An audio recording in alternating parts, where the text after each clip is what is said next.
Tim Ho, welcome to Beyond Sunday, podcast that we're doing here at the Bridge. Conversations about faith, life, and work.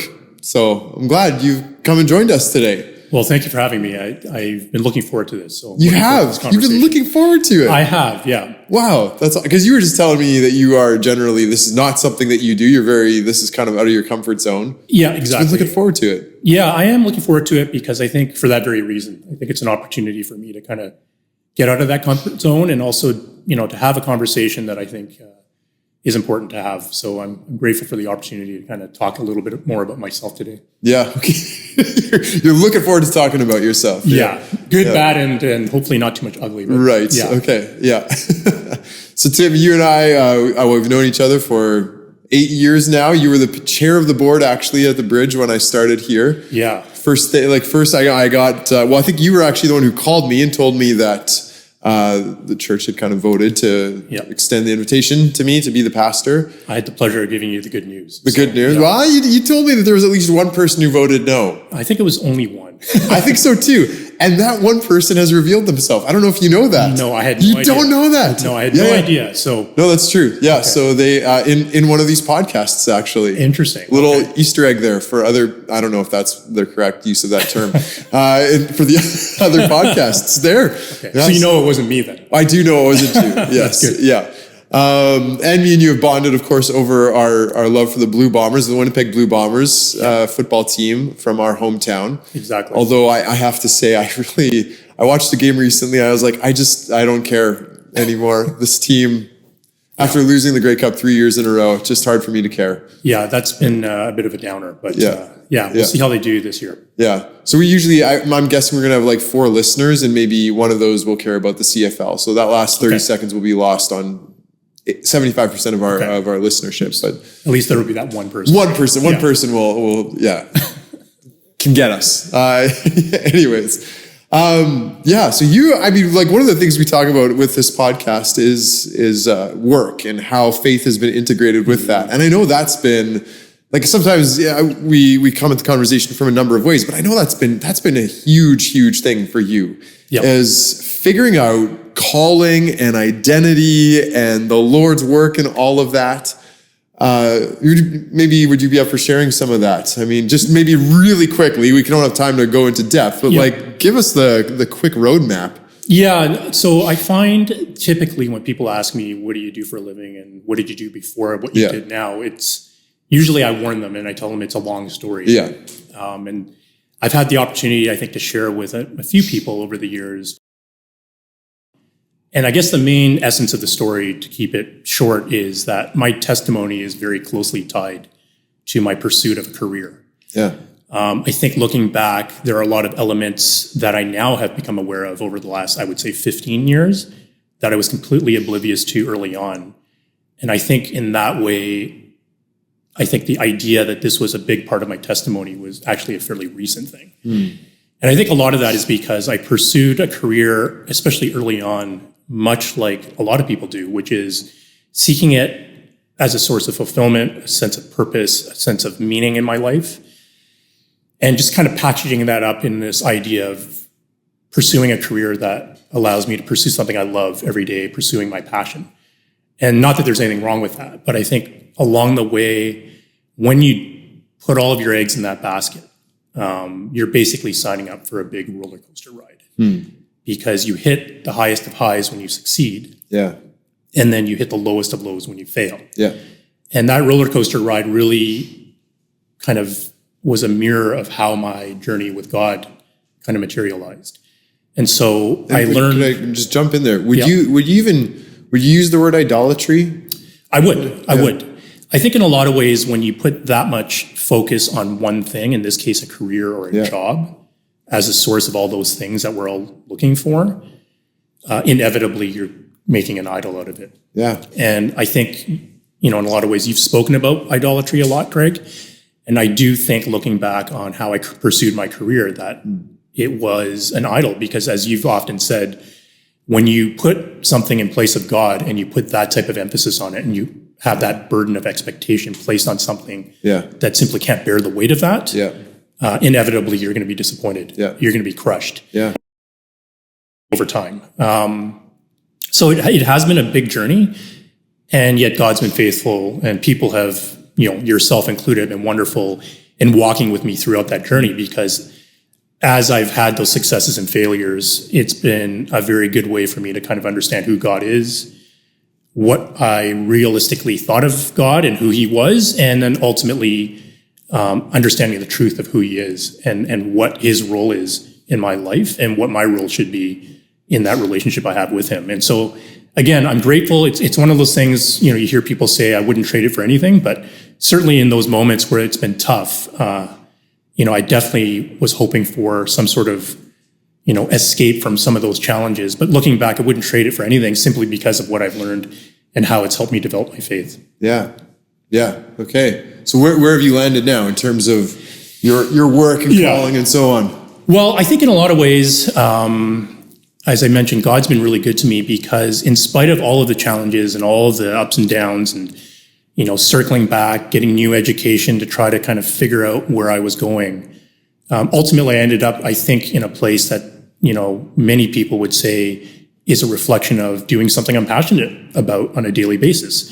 It took a while to get here, and certainly there were moments where I wasn't sure where it was going. But I think once I kind of decided, okay, God, this is your thing. I'm not holding onto the steering wheel anymore and trying to direct where I end up. I think in a lot of ways, that was the moment where God was like, okay, then maybe you're ready for some of the things that you wanted, but for the wrong reasons. Yeah. And so now I think I want these things for the right reasons. I don't put all of my eggs in those baskets. I don't seek all of these areas in my career as a source of meaning and fulfillment and all these things. I've learned to kind of put my career in its place, and then put God where he belongs at, the top of that priority list, which took a long time. Yeah. And I'd be lying if I said there aren't moments where that isn't still a struggle. You do find yourself drifting sometimes if you have a certain tendency, and it's not like, one day it's one thing and the next day to the point where, you don't have this issue of going back and drifting back. And so I think in a lot of ways that's been my struggle in my journey so far in my life. And just grateful for where I am now as opposed to where I was maybe 25 years ago. Yeah. And that feels like when you do have the ups and downs in work that you're able to deal with those. Yeah. And I think that's a good way of putting it, because in the same way that work now has a place in my life that isn't so prominent anymore, in the same way, if there are disappointments or struggles or frustrations, they don't just take over and kind of affect my entire sense of who I am and my sense of well-being. Yeah, that's right. And I think that's, so shifting gears a little bit, it's probably important in your line of work because there's a lot of uncertainty, right? Absolutely. For a couple of reasons. I mean, you kind of, you're, so like, what would you, animator, graphic? Yeah, so I work in the film and TV industry. Right now I'm in the world of animation, which is a lot of fun. Yeah. But yeah, certainly anybody who has looked at the world of filmmaking and the world of visual effects, anybody who looks at that will know that there are a lot of ups and downs. There's a lot of ups and downs. And now with artificial intelligence coming in, I mean, I just I would imagine that there's a lot of uncertainty about the future for jobs like that. Absolutely. In fact, I was just talking to someone the other day about that very topic and how, as I've kind of looked at what artificial intelligence is going to bring into my area of the industry, certainly it's impacted everything already. It's quite clear that my job description, if I'm fortunate enough to keep doing this line of work, is probably going to look very different just a number of years from now. My title might change, my role would probably change, and the tools I use on a daily basis will change as well. So there is a lot of uncertainty in that regard as well, for sure. So what are your feelings about artificial intelligence?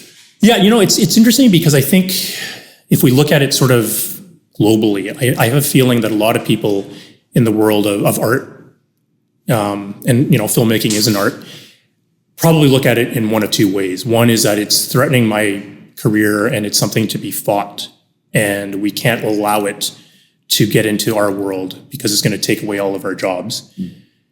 The other extreme is it's here already. There's nothing we're going to be able to do about it. Why not embrace it? It's another tool like all the tools that have come along the way. And in order to stay relevant and to stay employed in this industry, we have to learn what we can about it, learn what our role and and our position is in this area, and learn to adapt. And if you don't adapt, you're pretty much asking to be moved out of the industry and become obsolete. And so I definitely side on the latter. No way. I couldn't have told that from what you how you just described it. Yeah, I definitely, I've seen the power of AI. I've seen what it can do, and I've seen how far it's come in a very short period of time. And I've just learned that train is moving so quickly that I have to get on, or I'm never going to be able to catch up to it. Right. And that train's just going to zip right by. So for me, I think I share this, I guess, with that other group of artists who feel like it's something to be embraced because there's nothing you can really do to kind of prevent it from doing what it's going to do. So, yeah.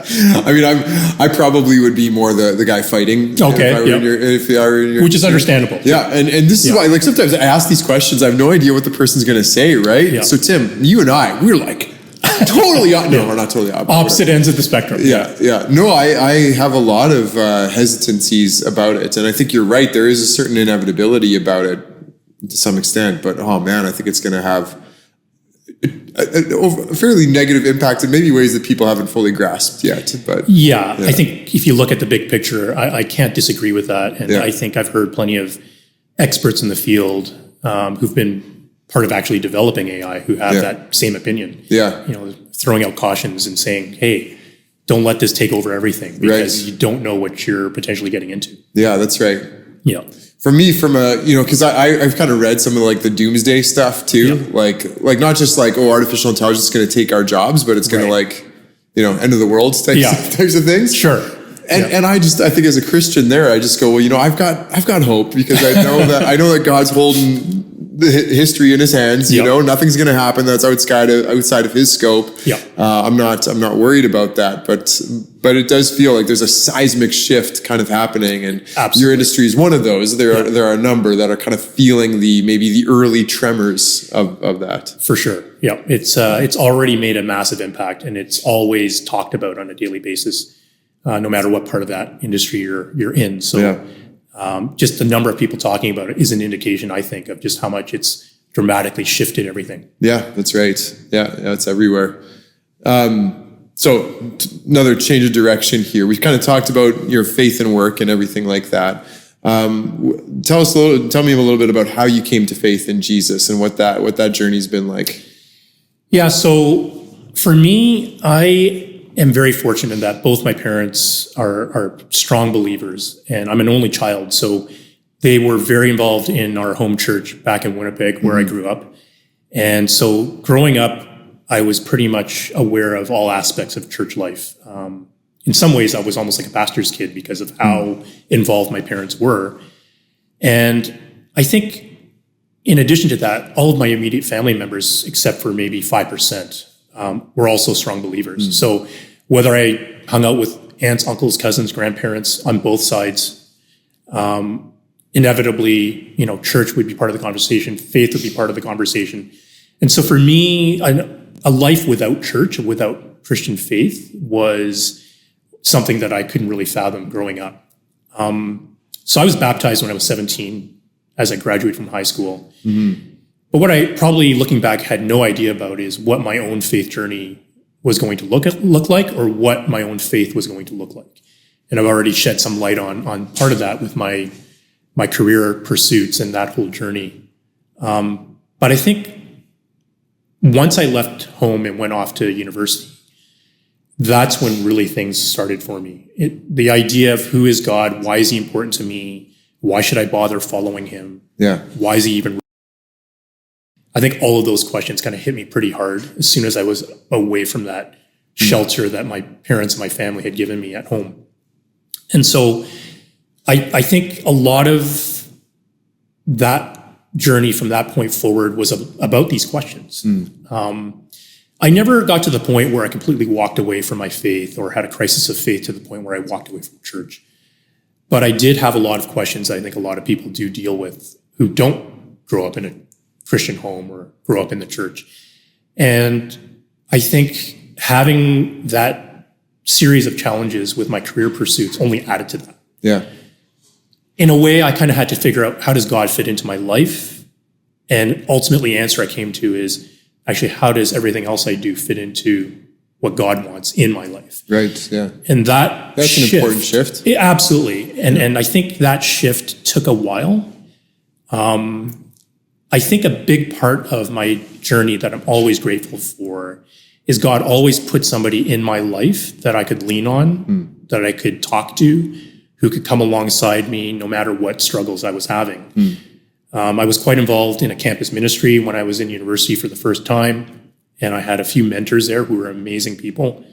And then along the way, I had roommates, typically also pastors of churches I went to, who would walk alongside me. It was interesting to look back recently on my life and just think about all the people who've been there for me and how many actually pastors were part of that story.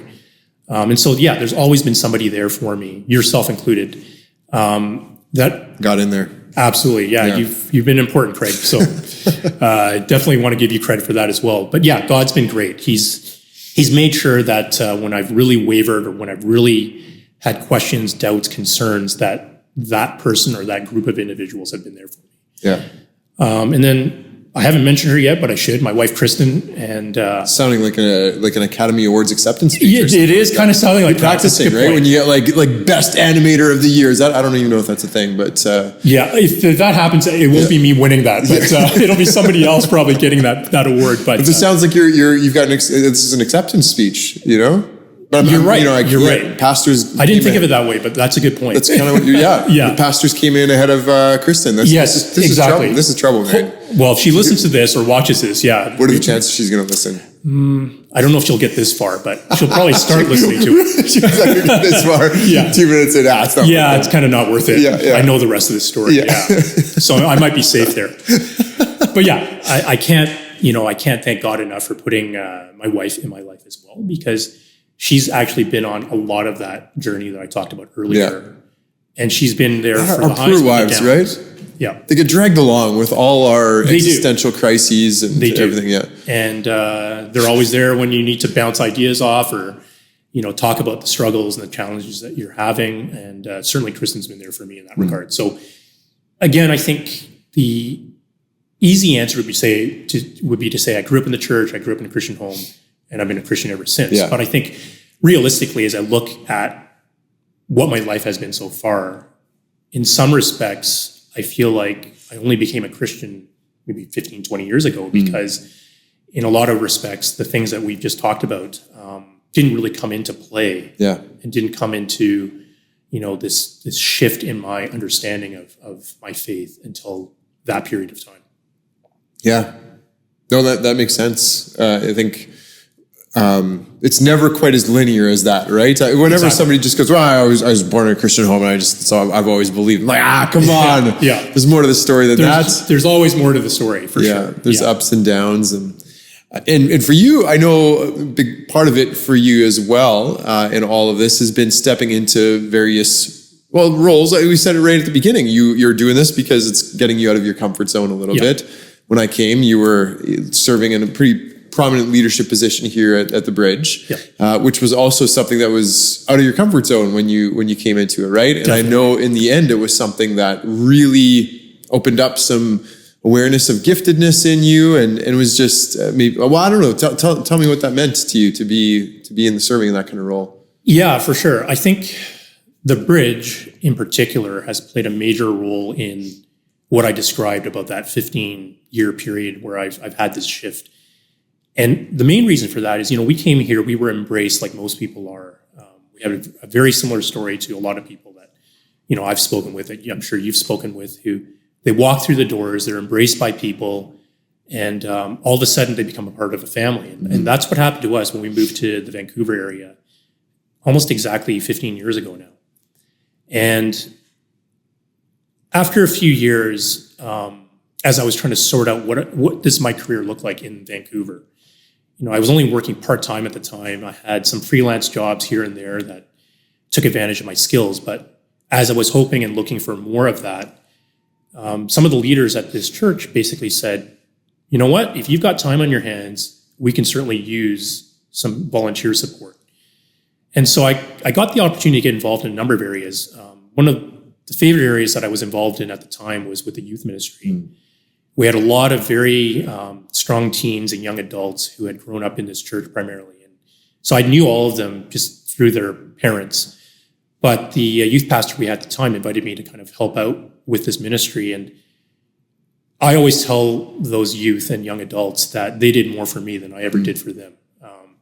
Just because they allowed me to have a component in my life of being able to share a lot of these struggles that we've alluded to in a way that I was hoping would help them as they were getting into that stage of their life and, leaving home for the first time, getting involved in education elsewhere, and pursuing their dreams and their goals. It was incredibly meaningful to me to be able to see that those struggles could actually help other people. But at the same time, I think it was also eye-opening for me to realize that I had been pretty selfish with my time up until then. It was all about me. It was all about my career, what I was getting, what I wasn't getting out of those career pursuits. And so it really swung the door open for me to get more involved. And after that, some of the leaders said, hey, have you ever considered being on the board? And at that point, I barely knew what a church board did, let alone the idea of getting involved in it. But again, I had no excuses. I was only working part-time at the time, and I had the time to volunteer. And so I did that. And as you said, it was a little bit outside my comfort zone because A, it wasn't in an area that I ever thought I would get involved with, serving in the church. But then on top of that, it was areas that I really didn't know if I had any gifting in or any ability in. And so every week as we met with each other or at our board meetings on a monthly basis, for that first 9 to 10 months, it was an opportunity for me to kind of get deeper into what church boards do, what our board in particular did, what we were responsible for. And again, I served with amazing people who were there to kind of lead me along and help me understand these things. And then, about 10 months in, we had a rotation in our leadership where some were coming off the board, including our board chair at the time, and others were coming in. And with the support of everyone on the board, especially those who had been in the role of chair before, they asked me if I'd be interested. And I definitely felt that God was challenging me to consider this position. And ultimately, I decided that I was going to give it a try. I had amazing support once again from those who were on the board and past chairs, but it really helped me understand that, being involved in a board, using a lot of my experiences that I had, stretching myself in areas of leadership and in other areas, it really actually was extremely fulfilling and extremely gratifying to be involved in a team dynamic like that. And as you mentioned, Craig, we were going through a lot of transition. This building was in the process of being developed. We had a retirement from our previous lead pastor, and so we actually started the process of looking for a new lead who ended up being you. And we had a lot of changes in staff, a lot of changes along the way that were necessary for us to grow into what the Bridge is now. And looking back, I'm super grateful that I was, involved. Although it was very chaotic at times, it was very demanding and challenging at various times. I'm grateful that I was a part of that story that our church now can look back on. Because it was a perfect time to be involved, as I said, for me personally. But it was extremely gratifying for a lot of reasons because you got to get involved in so many things that ultimately, looking back, were so important for where we are. And again, I didn't do it on my own. I was just a piece of the puzzle. We have some great people here who are on that journey for the Bridge alongside with me during that entire period of time. I think what I really relate to, and I think is so important, is you kind of saying that these weren't things that you had expected or anticipated or necessarily thought that you were gifted for, but that you were willing to say yes and give it a try, right? And I think some people have the mentality of like, well, I'm willing to serve, but it's got to be in this area because this is where I have gifts. And they haven't even really necessarily tried other things. I know when I was a young adult, I had said, well, I think I'd like to be a pastor, but I don't think I can do public speaking. I think I'm terrible at that. So, I'm just not going to, I won't, this is not for me. And then it was getting some invitations to speak and realizing actually, this really is something I enjoy doing and that God seems to have given me some gifts for. But it was that willingness to step forward and try something new that's outside of the comfort zone that maybe a lot of people, they just don't even get there, right? Because they figure, no, this is where I can operate and that's it. And so I appreciate that about your story right there, even just saying, okay, God, maybe this is it. I'll give this a try and see what happens. For sure. And I totally agree with you. And I think that's a good way to put it. I think, looking back on some of the things that I was doing at that time, certainly on paper, I would have said, I don't think that's me, right? But I think you're right in the sense that sometimes, maybe oftentimes, we have to move in order to actually experience something to see how it really does align with who we are and what our skills and our abilities are. And of course, for me, had I not done that, I would have missed out on a lot of things that, as I said, were extremely fulfilling and also very eye-opening in a very important number of ways for me. So I'm very grateful that the leadership here was willing to give someone like me an opportunity to serve in that way. Yeah. And if you had found out pretty quickly that you were like the world's worst board member and that you couldn't stand meetings, they would have told me. and maybe it wouldn't have lasted as long, right? Yeah, for sure. But you walked into it, and actually it was immensely rewarding, and the Lord really did use you, because there were some delicate issues to stick handle. There were, yes. And the fact that you had so much time meant that you were able to give a lot of attention to those things. Exactly, and I think people, again, it's very similar to what happened with the youth ministry when I was involved for those couple of years. People have often, thanked those of us who were serving at that time in that capacity because of all the things that were going on. But ultimately, I always tell people, I'm just super grateful that I was even asked, because I got so much out of that. And I think for me, it really changed my understanding of what serving in a ministry looks like, and why it can be so gratifying and fulfilling. I often looked at it as a sacrifice. Again, I was very selfish, back then, thinking about how this was going to take away from my time for the thing I wanted to do the most. And what I ended up finding is that actually the thing I wanted to do the most was the volunteer work I was doing. Right. And it really shifted my perspective. So that period of time played a crucial role in where I am now, as far as, as I said earlier, putting my career into a corner and not letting it come out of that corner and take over my whole life. Part of that is intentional, because I have to. It's almost like a discipline, because I don't want to drift back, as I said to you earlier. But part of it also is just because there's other things I want to do. And I'm excited about those things. So it doesn't need to take over my life, because I don't need it that much anymore. And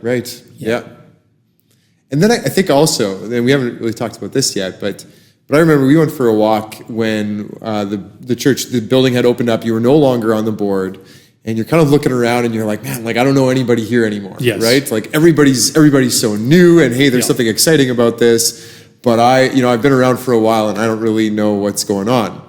And that would be another instance where some people would just go, they'd stay in their little bubble here and go, well, at least I know like 6 other people. I'm just going to stick with those people. But you and Kristen were willing to serve as community group leaders, and your community group, right kind of from the start, was filled with people who were really new to the church, right? And so here you were willing to develop new relationships with new people, even though you had your established kind of community around you.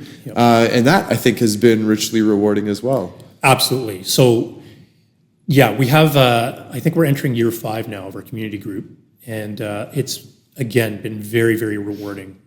It's been a total blessing to be involved in a community group in the role that we have. And, I always tell people, like, our group actually takes care of itself. As leaders, Chris and I barely do anything, in the sense that people are so engaged, they are so eager to share from their own perspective and from their background and their experiences, and just share in an honest way where they're at, with all the topics that we discuss on Sundays, that it makes our job very easy. But yes, I mean, certainly from that perspective as well, it's been a blessing.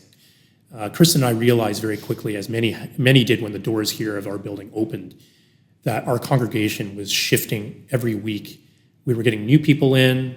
We were getting a lot of people that hadn't been to church before. We were getting people who were moving into this community from other places. And so all of those dynamics led to new faces you saw every week that you didn't recognize. And it was exciting, but at the same time, we realized that we were feeling like we were missing out, because all of these people were coming through the doors, and a lot of them were actually connecting in places like community groups or at different events and ministries. And we weren't meeting new people at the rate that some of our friends were. And yes, I remember reaching out to you and saying, we feel kind of like we need something to help us engage better instead of just the handshakes on Sunday or introducing yourself to, 2 or 3 people on Sunday. And I mean, both of us are grateful that, you told me that, there might be an opportunity for the two of us to get involved in leadership, because I know that you had, a passion for growing our community group ministry, and you needed new leaders. And so, to make a long story short, the first week we were in this building in one of the classrooms. In the door walked 3 couples in a row, and all 3 of them said, "We're the new people." And I remember telling you how that was an answer to prayer for us, because ironically, that was the very thing we were hoping for as part of this experience, and that was to meet new people that we could connect with, we could grow with, that we could support and encourage, and likewise we could receive support and encouragement from. And that's been what we've had for 5 years. So it feels like as we're talking, there is a bit of a theme here. I know you think your theme is like the whole identity, calling, vocation thing. One of the themes that I'm hearing as we're talking is that moving out of the comfort zone, right? Whether like just you sitting right here and having this conversation, for sure, to some of the positions of leadership you've taken and some of the steps of faith you've made.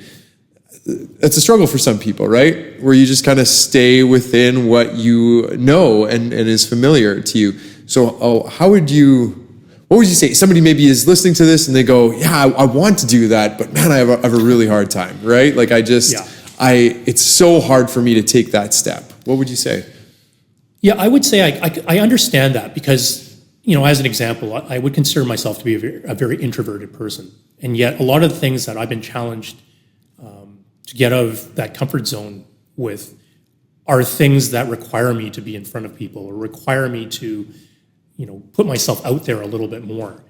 And I think in a lot of ways, it's almost a step of basically, I don't want to use the word courage, because I think there's an element of faith involved too. I think for me, just allowing God to kind of say, where I'm going to go, or to lead me, has sort of been the foundation for a lot of these things.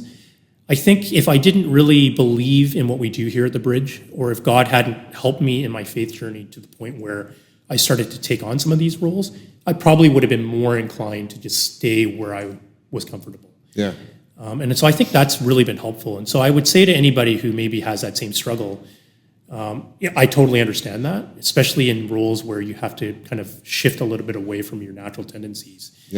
But I think if you kind of just let God take that steering wheel and be the driver in your life, I think what awaits you on the other side is a lot of, it's not always easy, but it's a lot of fulfillment. It's a lot of, as I said earlier, very exciting and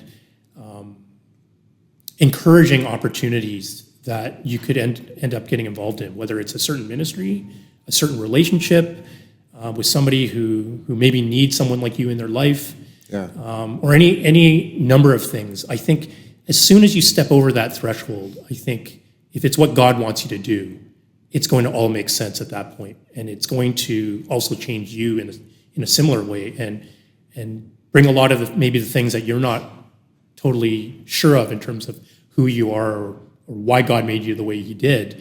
A lot of those things can come to fruition and can come together and make a lot more sense, and certainly that's been the case for me. So I think it's just taking that first step and allowing God to kind of lead you after that point. It's good. I think you said something there too, that you believed in what was happening, what God was doing here. That there's a certain vision that what you're now experiencing or doing is not the entirety of what God has for you, right? But that there's more that He wants to bring the church into. There's more that He wants to bring you into. He wants to reveal more of Himself to you, right? So when people get kind of stuck in a rut and they're not growing, they're not hungry, they're not wanting to engage more, I wonder if that's partly it's a failure of vision. Just to say, actually, God's got more. He wants to bless you more by showing you, more of who He is and what He's doing in the church. Yeah, I think that's a really good point, and I know you've talked a lot about that in various sermons in different ways. I think for me, it's interesting, we've talked initially about my career pursuits, but if I look at things I've done in my career,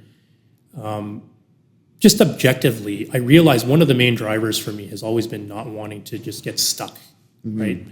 And so maybe in the midst of all of these things, there was an element of my personality that helped me always shift. Yeah. I was always afraid of getting bored. And Yeah. I remember talking to a friend of mine recently, and he said, Tim, I appreciate you sharing with me some of the struggles you've had, because we hadn't connected in a number of years. And he asked me how things had been going. And he said, Tim, in spite of all of that, your life definitely hasn't been boring. And so I realized maybe that was really the main driver. And then it helped me kind of put all of these other successes and failures into their place in that context. Yeah. And maybe there's an element of that personality that's also helping to drive me now that I believe that my real focus should be on where I'm going in my faith, how I can help others who, are looking for a sense of community here at the Bridge, and indeed also what we're doing here at the Bridge itself. I think, again, I've really been passionate about a lot of things that we do here. And I think maybe that's an element of that is not wanting to kind of get stuck in one thing and always to kind of keep moving forward. And so, I think in a lot of ways, maybe that's part of my personality that I've taken from my secular pursuits and maybe have allowed to come into the area of ministry and vision and all of these things that we have here at the Bridge to help me kind of align with that and become a part of the team, so to speak. Yeah. Yeah, and I can recognize that in my own life too, a bit of that natural drivenness in whatever way that can be twisted and distorted into a way that's not healthy or helpful.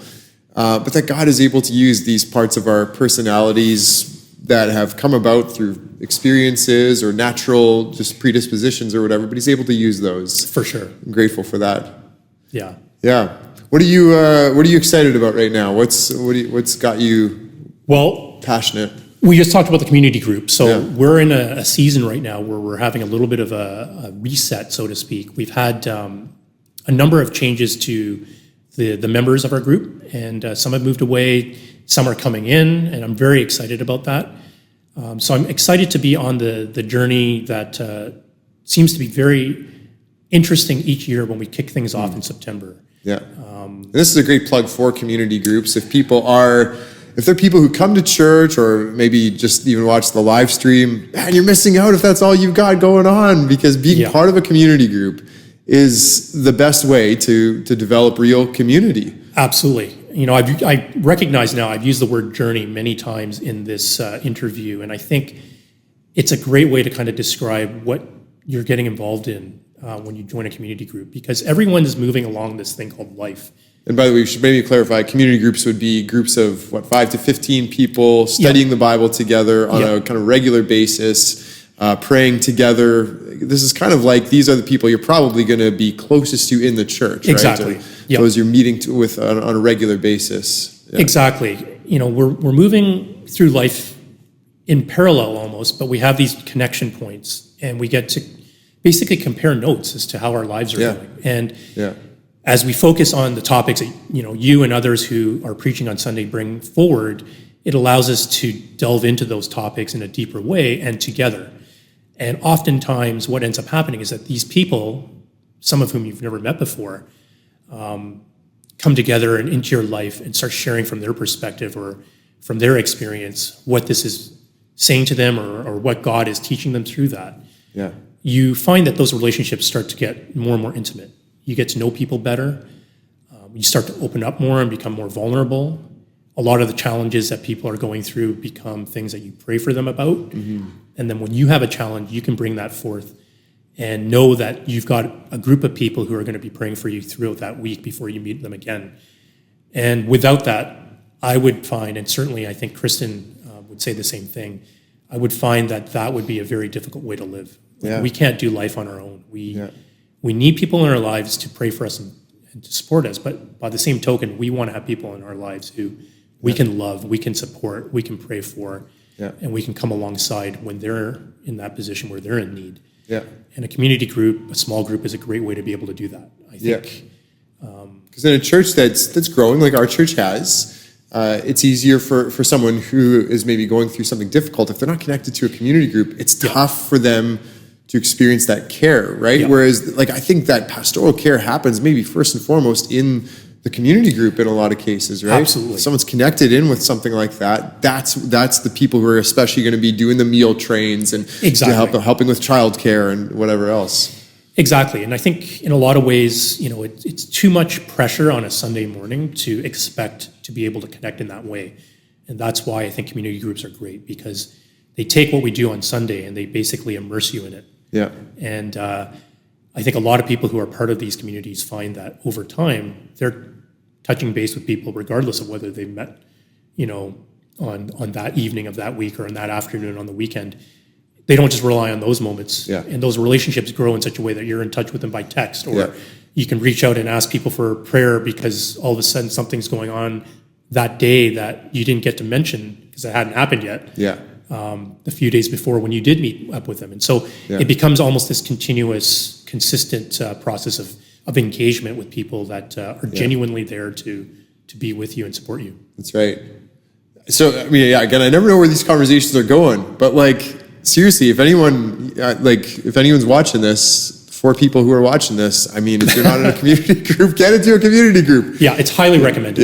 Yeah. I think if you're not part of a community group, it's difficult to get the full experience of what church and church community is all about. Yeah, that's right.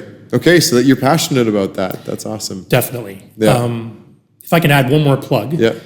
because I know this is something you and I kind of did together. I am also excited to start up a discipleship group with a couple of guys in our community group.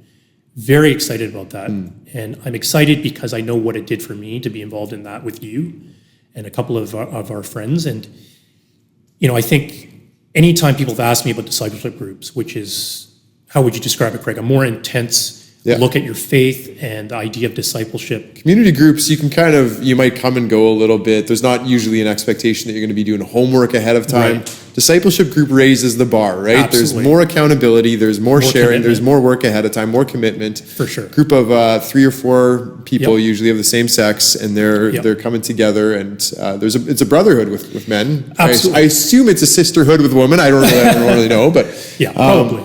But there's a much deeper kind of intentional discipleship taking place. Exactly. And I think it just takes everything we just talked about with community groups and it amps it up and it takes it to a different level. And, I'm excited about that because anytime people have asked me about discipleship groups and what I got out of that, the first words I usually say are, it was life-changing. Yeah. And as someone who grew up in the church, as I said earlier, who kind of already went through a lot of this journey where I was exploring what my faith meant, I don't know that I was expecting as much out of this as I actually got. And for me, anyone who is hungry to dive deeper into, what is this faith all about? Who is God? And why should I care? Yeah. I think if you're looking for something that brings that level of intensity, but helps you in that journey of figuring out those answers, I would recommend that to anybody who's in that position. And I think in a lot of ways, as you said, it also brings a very close connection with that small group of people in a way where, I can call every one of the guys that was in our group, yourself included, a close friend now because of the level to which you go into this together. Yeah. There aren't a lot of things that get left unsaid if you have a group of people that you are willing to be vulnerable with and willing to confide in. Yeah, that's great. Awesome. Thanks, Tim. One more question. Sure. What would be the number one thing you would want to make sure people know about in terms of following Jesus? What's something that you've learned about being a Christian that you would want to impart to others? I would say that if I look at my life so far and the process I've gone through, I would say the number one thing I have learned that I would suggest as an answer to your question is if you have a desire to know the answers to these big questions that most people on earth have, what is the meaning of life? Is there a God? If there's a God, why does that God matter to me? How is he relevant? Who is he and what is his personality? What is his nature? All of those things can be answered through following Jesus. And I think the more you give your life to Christ and the more you allow him to direct your life, the more all of those struggles, those challenges in your life will become things that you can just rely and lean on him to help you through. I think we can all say life isn't easy, and it requires, in my opinion, a strong faith and a desire to pursue Jesus in order to really experience life in the way that, takes away all of those burdens to the maximum ability. Because we can't do that ourselves. Yeah. We need God to be able to help us with those burdens and those challenges. And believe me, I've tried to do that on my own. And I realized very quickly that it was not only an impossible task, it was a very miserable task. And, as I'm sure you would say, Craig, being a Christian doesn't mean your problems go away. But I think, Man, that's what happened to me. I don't know. well, you're one of the lucky people. Yeah, then. oh, I thought that was standard. Yeah, no. I mean, certainly Yeah, for definitely. me, it did, being strong in my faith, coming to the point where I was willing to completely submit in a way that I had not before to Christ, I think allowed me, for the very first time, to realize that I could put those challenges and problems into perspective. Because before that point, it was all on me to figure them out, to solve them, to get that monkey off my own back. And no matter how much I tried, it never happened. In fact, sometimes it made it worse. And for me, I think that really is in a nutshell what I think, following Jesus is about. He's there for us. He's there with us. And he knows our pain. He knows our struggle. And then, on top of that, there's all these other things that, can come into play where he really does make your life meaningful in a way that you just can't on your own by pursuing things that this world offers. Yeah. And again, I've tried that. It doesn't work that way. And it was really going through a lot of those things, finding out the hard answers to the hard questions that allowed me to ultimately decide to submit to God as completely as I could. Like I said, there's still times where I drift, but I always come back to that point because I know what the other options look like. And that's not where I want to go back. Yeah. That's great. Thanks so much, Tim. Thanks Thank for joining me. No, I appreciate it. How was that? That was excellent. I enjoyed Best it. experience of your life. Definitely. Definitely a top 5. Hey, thanks so much, Tim. Thank you, Craig. All right.